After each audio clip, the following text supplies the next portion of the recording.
Hey everyone, Kyle Bascombe here. Today we're going to be talking W205 suspension, and we're going to be highlighting the suspension using our 2015 C300 4MATIC.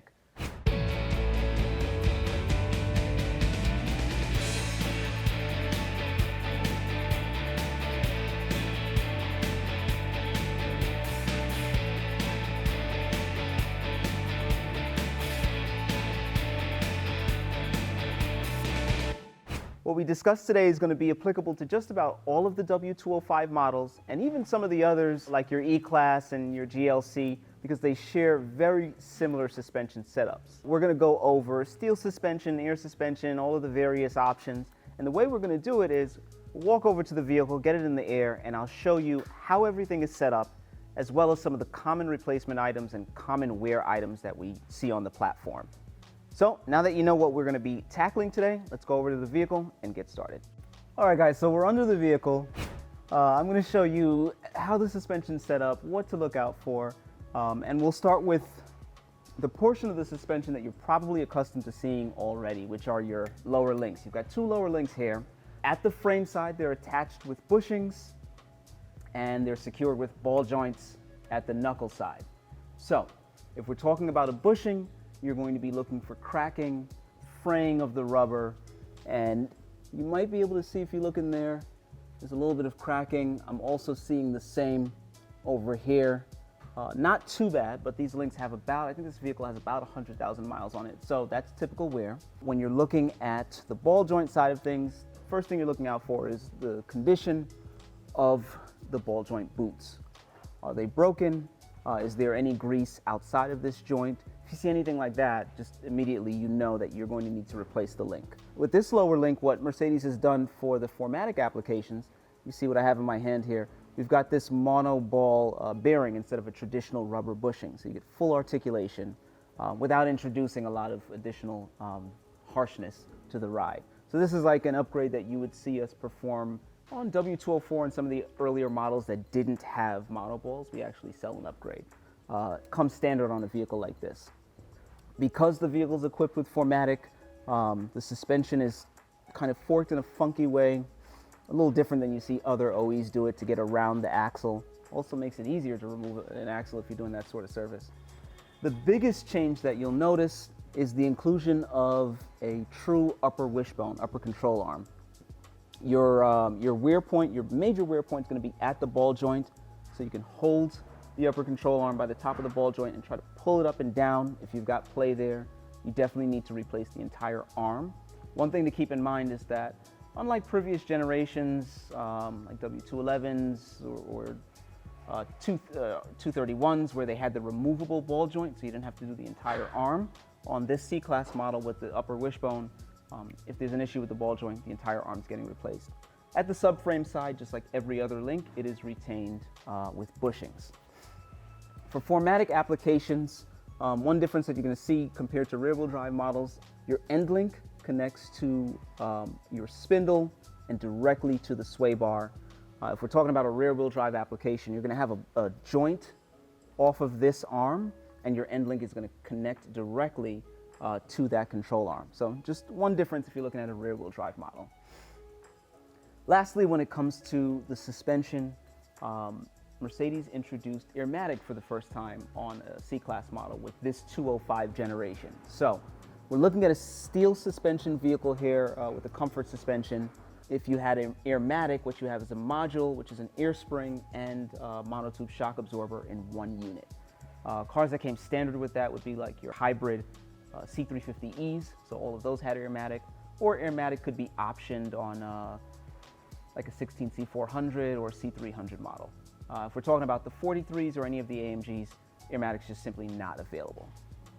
So when it comes to clunks and noises in the front suspension, when you're dealing with this type of suspension, it's normally going to start with your end links first.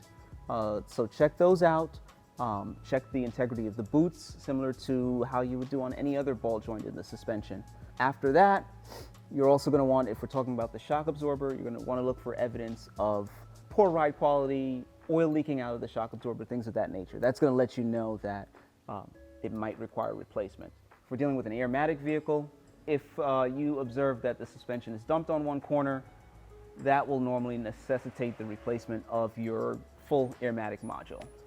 Last item you want to look at when we're talking suspension is your sway bar, and specifically your sway bar bushing.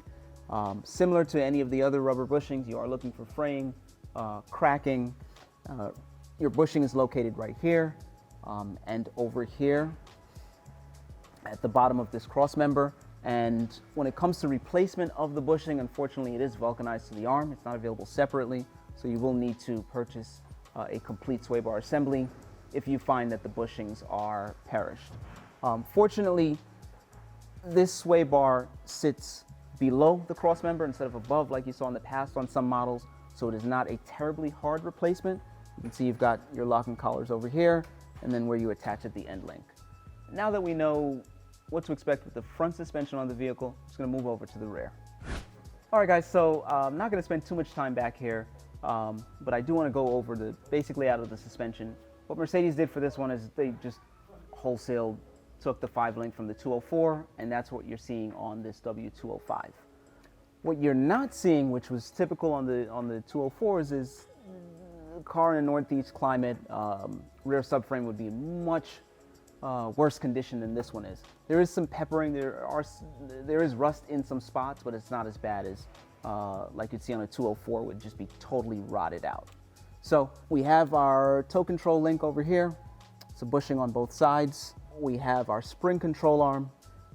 This control arm, I believe, yes it is, it's retained with a monoball on one side, so it will need to be pressed out with a special tool, and then a bushing on the subframe side. If you've got Airmatic, you're going to have an air suspension module over here. As you can see, the spring and the shock absorber are divorced from each other. This shock absorber is the Bilstein Damtronic unit. That's what Mercedes is using front and rear for suspension now. Okay, so coming around from this side, we have a lateral link over here. There is an aerodynamic cover on this one, so you are going to want to remove it so you can really check out the condition of the bushings.